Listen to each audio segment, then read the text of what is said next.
이슈앤 상식 6월호 시작하도록 하겠습니다. 먼저 칼럼입니다. 매맞는 교사들이 늘고 있다고 하네요. 자, 그전에 우리 폭력에 대한 문제를 먼저 좀 다뤄보면 어떨까 싶네요. 과거에는 용인이 됐던 폭력도 있었죠. 뭐 교사의 체벌이라든지 사랑의 말이라는 이름으로 허용이 됐었습니다. 어떻게 보면 불평등이라는 걸 용인을 했던 시대라고 볼 수 있겠죠. 그런데 현재는 어떻습니까? 평등의식이 커져버렸단 말이에요. 교권의 추락의 문제도 있겠지만 근본적으로 폭력에 대해서 용인을 했던 게 과거의 문제가 아니었나라는 생각이 드네요. 그래도 교육을 위해선 체벌을 용인해야 되지 않냐. 교육 선진국 중에서 체벌을 허용한 나라는 없습니다. 그래서 과거로 돌아가서 해결할 수 있는 문제가 아니다 보니까 이 문제에 대해서 접근하는 방법 자체가 옛날 사람들 스타일이 돼버린 게 아닌가 싶네요. 사랑의 매가 그립다라는 내용이 있는데 전 별로 그립지는 않거든요. 매는 폭력일 뿐이라고 생각하는 쪽입니다. 자, 그러면 교권이라고 하는 내용으로 좀 이어서 가보도록 합시다. 폭력을 행사하는 학생들은 처벌받아야 됩니다.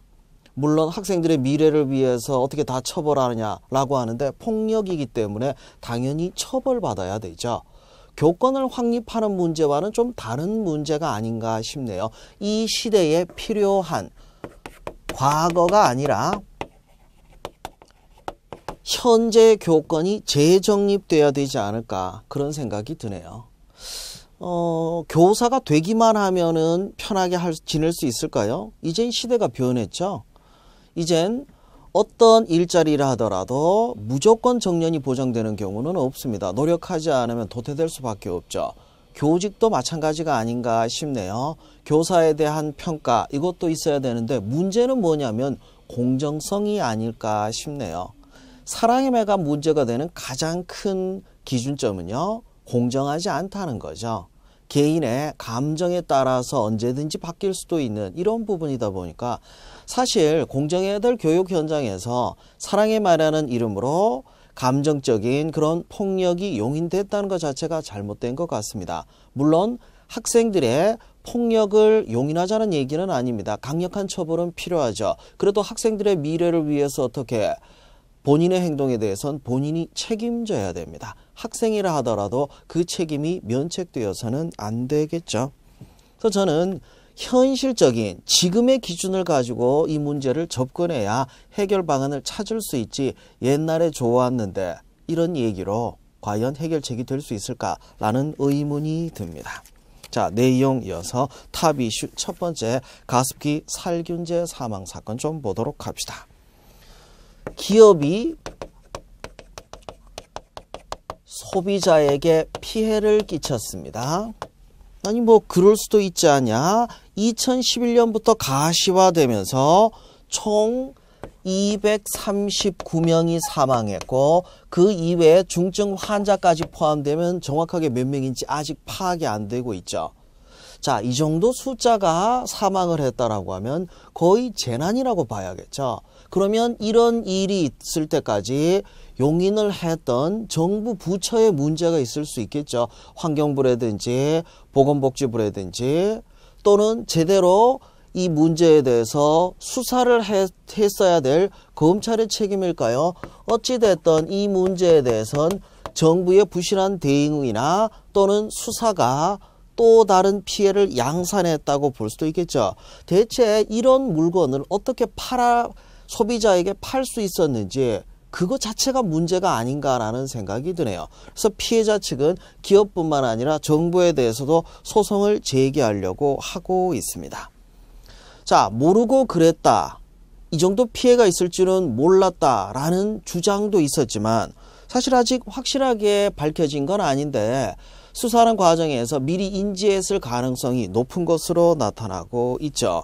물론 롯데마트의 경우에 아무래도 기업이 우리나라에서 좀 인정을 받는 기업에서 그런지 몰라도 인정하고 여기에 대해서 조속히 거기에 대한 사과 보상을 하겠다는 그런 내용들을 발표하기도 했습니다. 자, 거기에 또 추가되는 게 혹시 유리한 보고서를 학자들이 작성을 했냐. 뭐 여기에 대해선 유리한 것만 가져가고 불리한 건 누락했다라는 주장도 있고 또 혹시에서는 아니라고 주장하고 있기도 합니다. 정작 밝혀야 되는 건 검찰의 몫이 아닌가 싶네요. 자, 그 대책에 대한 얘기 좀 보도록 합시다. 사실상 이런 일이 일어났을 때 이 기업은 도덕적 책임, 법적 책임 그 전체를 다 져야겠죠. 그래서 선진국의 경우에는 피해를 준 기업에 대해서 강력하게 제재하는 제도들이 있습니다. 우리나라에는 없는 제도, 집단소송제나 또는 징벌적 손해배상, 집단으로 소송을 제기하는 게 아니라 한 명의 피해자가 소송 제기해서 승소하더라도 모든 피해자들이 다 보상받을 수 있는 게 집단소송제죠.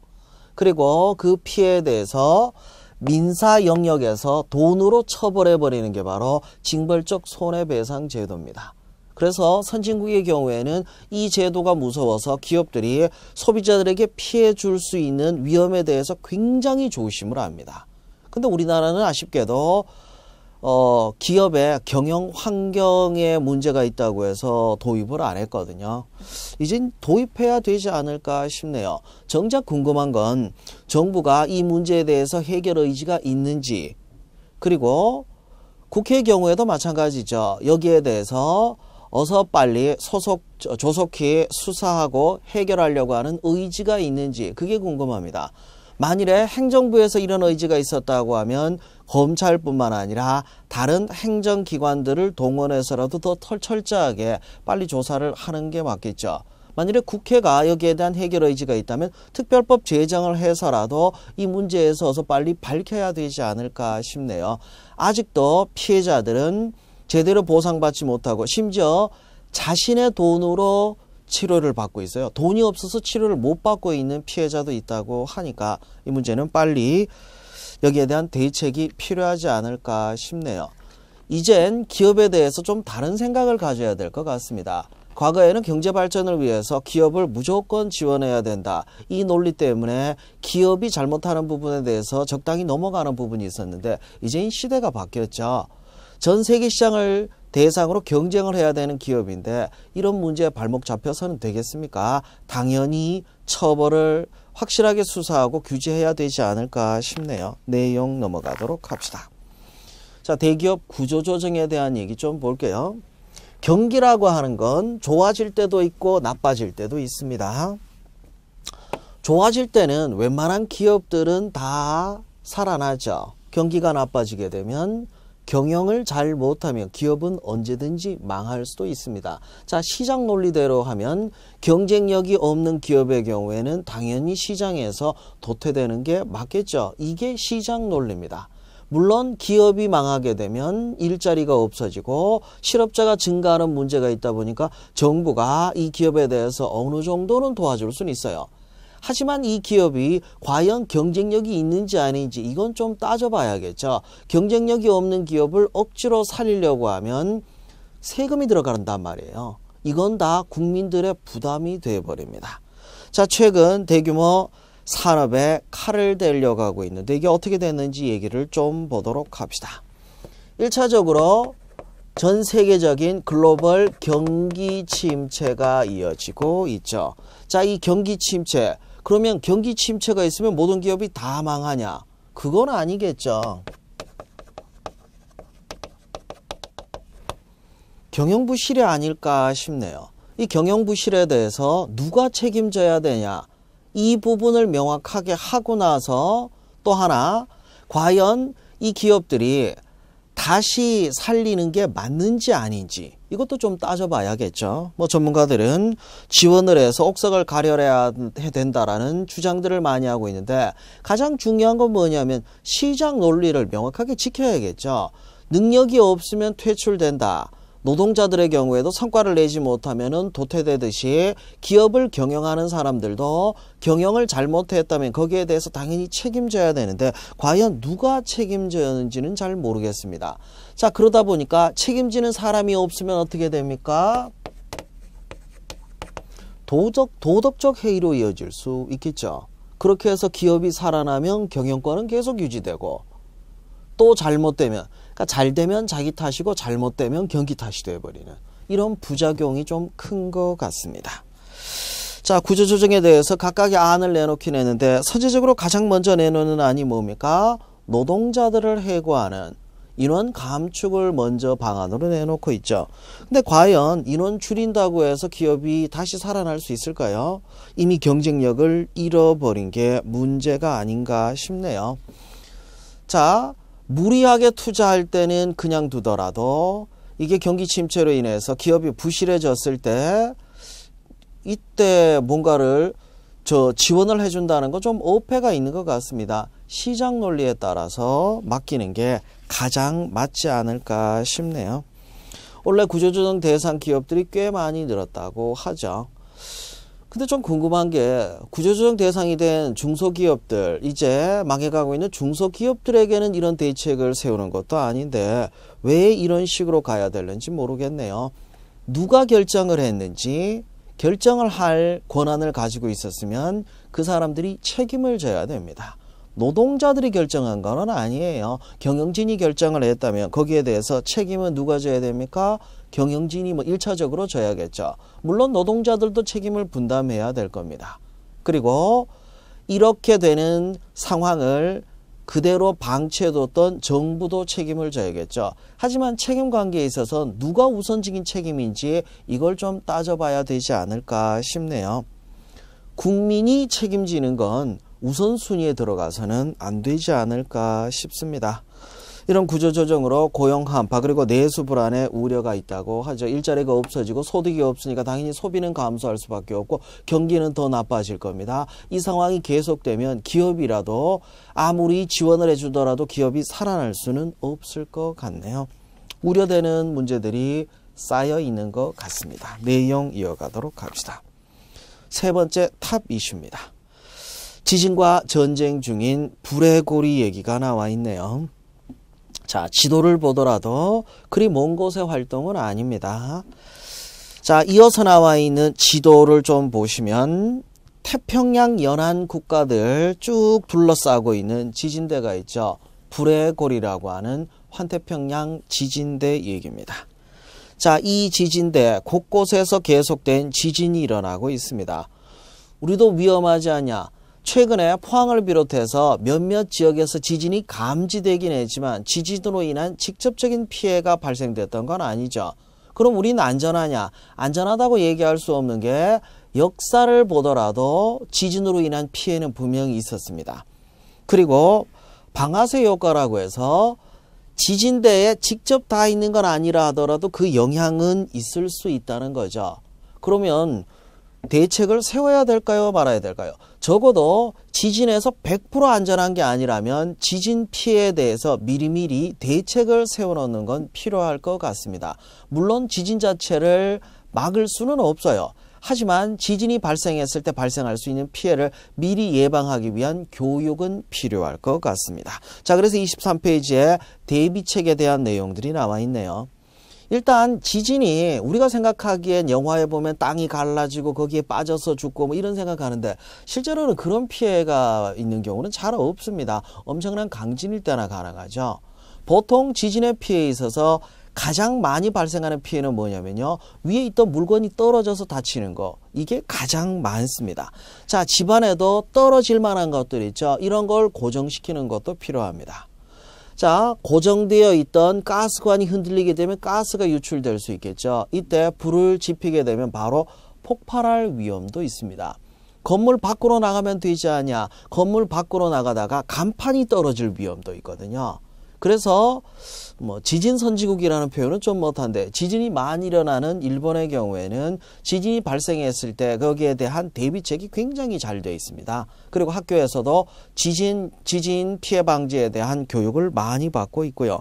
자, 그런 내용들 위주로 되어 있네요. 조심해야죠. 지진 한 번에 끝나지도 않습니다. 여진이 계속 이어질 수 있기 때문에요. 그럼 불안해서 어떻게 사냐? 너무 걱정하지 마세요. 일본에서도 사람 수는 사는데요. 일본의 경우에는 웬만한 지진의 경우에 별로 긴장도 안 한대요. 워낙 지진이 많이 일어나는 지역이어서 그런가 싶습니다. 내용 이어가도록 할게요. 핫 이슈 시사상식 정치 외교편입니다. 드디어 김영란법이 시행되려고 하고 있습니다. 법의 하위 개념. 법이 시행 단계에서는 세부적인 내용을 규정하기 위해서 법률의 하위 개념인 명령, 요게 제정이 되어야 되죠. 법률의 경우에는 어디에서? 국회에서. 김영란법은 국회에서 제정이 되죠. 자, 거기에 대한 시행령의 경우에는 행정부에서 합니다. 근데 아직 아니란 말이에요. 통과된 건 아니고 국민들의 의견을 구하겠다고 해서 안으로 내놨는데 그 안에 말이 많은 것들이 있죠. 3, 5, 10입니다. 자, 접대할 수 있는 음식은 3만원, 그리고 선물은 5만원, 경조사비는 10만원. 문제는 여기에서부터 발생되죠. 자, 접대할 수 있는 게 3만원이라고 합시다. 그러면 공무원에게 누가 접대한다고 하자고요? 그럼 그 사람하고 공무원하고 두 사람 거만 계산하더라도 15,000원 밖에 안 되죠. 자, 15,000원짜리 중에서 먹을 만한 거. 자, 우리 입장에서는 아니 뭐 김치찌개나 이런 거야 뭐 15,000원까지 가지 않으니까 그냥 먹어도 되지 않냐. 좀 괜찮다 싶은 음식을 접대하려면 이걸로는 불가능하다는 얘기죠. 이러다 보니까 식당들이 문제가 됐어요. 그럼 우리는 어떻게 먹고 살라는 거냐. 선물 5만원이라고 하죠. 명절 때 되면 선물 많이 한 것들이 있습니다. 뭐 굴비라든지 한우라든지 아예 불가능해요. 5만원이면 아마 수입육을 선물해야, 그것도 고기 조금이죠. 뭐 선물 세트는 당연히 5만원 넘어가겠죠. 그러다 보니까 이게 내수가 안 그래도 안 좋은데 이것 때문에 경기가 나빠지지 않냐. 법의 제정 취지를 잘 생각을 해야겠죠. 부조리를 철폐하자고 도입을 했는데 경기가 나쁘니까 어쩔 수 없다? 이게 좀 논리가 이상해질 수도 있겠네요. 자, 이런 반발들이 좀 있기는 합니다. 이 보안책에 대해서 청와대는 국회에서 논의해달라고 하는데 국회는 국민들의 뜻에 따라서 법을 제정하는 곳이죠. 과연 국민들의 진정한 뜻이 뭔지 이걸 좀 읽어줬으면 좋겠습니다. 국민의 한 사람으로서 저는 내수도 중요하지만 이건 단기적으로 봤을 때 일시적인 문제라고 생각을 해요. 그렇게 접대하고 불법적인 돈을 쓰는 걸로 경기가 좋아진다면 과연 이게 정상적인지 이건 좀 반성해 봐야 되지 않을까 싶네요. 아직 확정되지는 않았지만 좀 더 지켜보도록 합시다. 자, 20대 국회는 여소야대 전국으로 가게 돼 있죠. 이게 여대 야소 상황과 여소야대 상황 완전히 다른 논리가 되어버리는 게, 자, 여소야대의 경우에 정부는 밀어붙이는 것도 가능하죠. 독재 우려가 있을 정도입니다. 하지만 여소야대의 경우 정부가 뭘 하려고 하더라도 국회가 발목 잡을 우려가 있어요. 그러다 보니까 정부 여당은 야당과 함께 손을 잡을 수밖에 없죠. 우리가 그렇게 말하던 진정한 상생의 정치를 하지 않으면 아무것도 못하니까요. 재밌는 게 뭐냐면 여대 야소 때도 발목 잡힌 것도 마찬가지거든요. 그럼 이 판국이 되면 정부 입장에선 편할 리는 없겠죠. 그래서 대통령이 3당 대표와 회동을 했다고 하죠. 여기에서 논의됐던 여러 사안들 잘해보자는 얘기가 아니었나 싶네요. 특히 문제가 됐던 5.18 광주민주화운동에 임을 위한 행진곡이라고 하는 노래, 이 노래를 합창으로 하느냐 재창으로 하느냐 그 논란이 좀 컸었죠. 이 부분에 대해서도 갈등을 좀 풀어줬으면 싶은데 뭐 또 그렇게 된 것 같습니다. 합창과 재창 차이점은 아주 간단합니다. 다 같이 부르면 합창이고 합창단이 부르고 다른 사람들 아니죠. 재창은 다 같이 부르는 거고 합창은 일부가 합창단이 부르는 뭐 그런 형식인데 중요한 건 뭐냐면 논란이 있느냐 아니냐의 문제입니다. 물론 반대하는 책이 있다고 하는데 그렇다고 해서 이 노래 자체가 부정적인 겁니까? 잘못됐다고 하면 노래를 금지해야 될 문제인데 합창 재창 가지고 갈등을 계속 이어간다는 것 자체가 좀 어폐가 있지 않나라는 생각이 드네요. 자, 대통령의 국정 지지율입니다. 과거의 왕도 국민의 백성들의 목소리에 귀를 기울이려고 노력했었죠. 요즘은 귀 기울이기 이게 참 편할 것 같습니다. 왜냐하면 대통령 국정 지지율만 보더라도 잘하고 있는지 아닌지 확인할 수 있겠죠. 뭐 반등했다고 하는데 반등해봐야 잘하고 있다는 평가보다는 못하고 있다는 평가가 압도적으로 높습니다. 그래도 정책은 그대로 이어져야 되지 않냐. 아니 전 지지를 하고 아니고를 떠나가지고 국민들이 반대하는 쪽이 더 많다고 하면 어떤 정책이든지 잘못됐다고 생각을 합니다. 국민들이 원하는 정치, 국민을 위한 정치가 바로 민주주의가 아닐까 싶네요. 그런 측면에선 뭐 대통령만 그런 게 아니네요. 주요 정당 지지율의 경우에도 좀 그래요. 네, 과연 국민들이 제대로 지지를 할 만한 정당이나 정치인이 있는지 의심이 들 정도입니다. 내용 이어가도록 할게요. 자, 19대 국회가 끝나고 20대로 넘어가는데 이게 임기제가 가지고 있는 결정적인 문제가 있어요. 임기가 끝날 때쯤 되면 말 듣는 사람이 없어요. 권력 누수 현상이 심각해집니다. 19대 국회가 끝날 무렵이죠. 국회에 남아있는 사람들이 20대 의원이 아닌 사람이 절반이 넘다 보니까 사실상 레임덕 세션이 되지 않았냐. 그래서 19대 때는 딱히 뭘 한 것도 없이 어영부영 넘어가 버렸죠. 물론 상시 청문회법을 통과시키긴 했지만 청와대에서 거부권 행사해버린 바람에 마지막까지도 별로 한 거 없이 그냥 넘어가 버린 것 같습니다. 이제 20대 국회는 판세가 바뀌게 됐습니다. 판세가 우리 정치권은 양당제에 가까웠었죠. 보통 이제 여야라고 할 때 야당도 하나, 여당도 하나. 근데 사실상 지금은 3당 체제가 돼버렸죠. 이 3당 체제에서 국민의당이 어떤 쪽 편을 드느냐에 따라서 판세가 바뀔 수도 있습니다. 그래서 국민의당이 캐스팅 보트. 자, 양쪽 의견이 비등비등할 때 결정권을 갖는 세력을 캐스팅 보트를 갖고 있다. 뭐 이렇게 표현을 하죠. 국민의당이 어떻게 캐스팅 보트를 행사하는 게 과연 국민들이 원하는 거였는지 잘 생각해 봤으면 하는 생각이 드네요.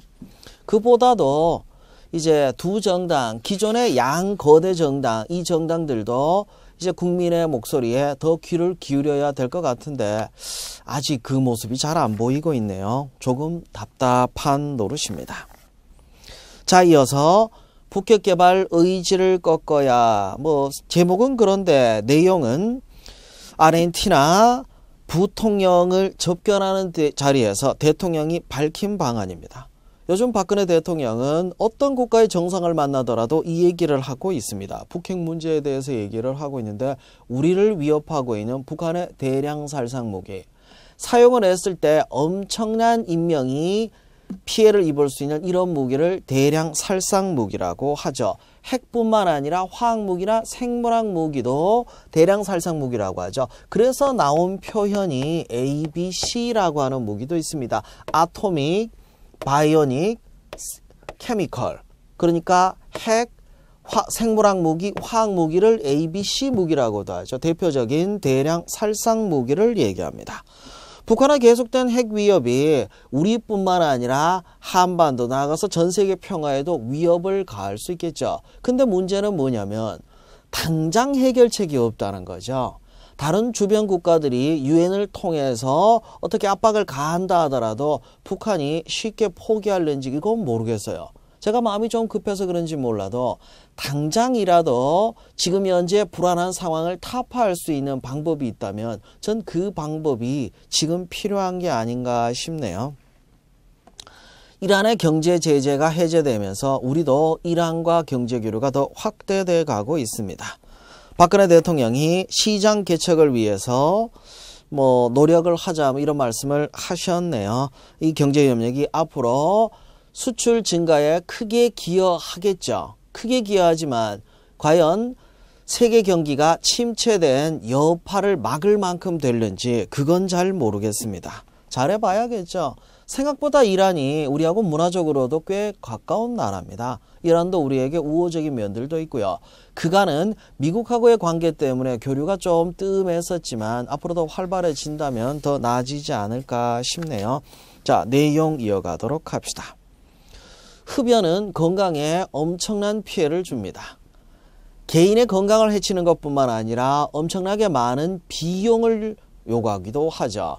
건강보험료를 우리가 많이 내는 이유 중에 하나가 이 흡연이 원인이라고 하죠. 그런 측면에서 더 강력한 흡연에 대한 규제 대책이 필요하지 않을까 싶네요. 정부에선 가격 정책으로 세금을 올리는 걸로 담배값을 인상했지만 큰 효과가 없었다고 하죠. 이번에는 비가격 금융정책에 대해서 기대하고 있다고 합니다.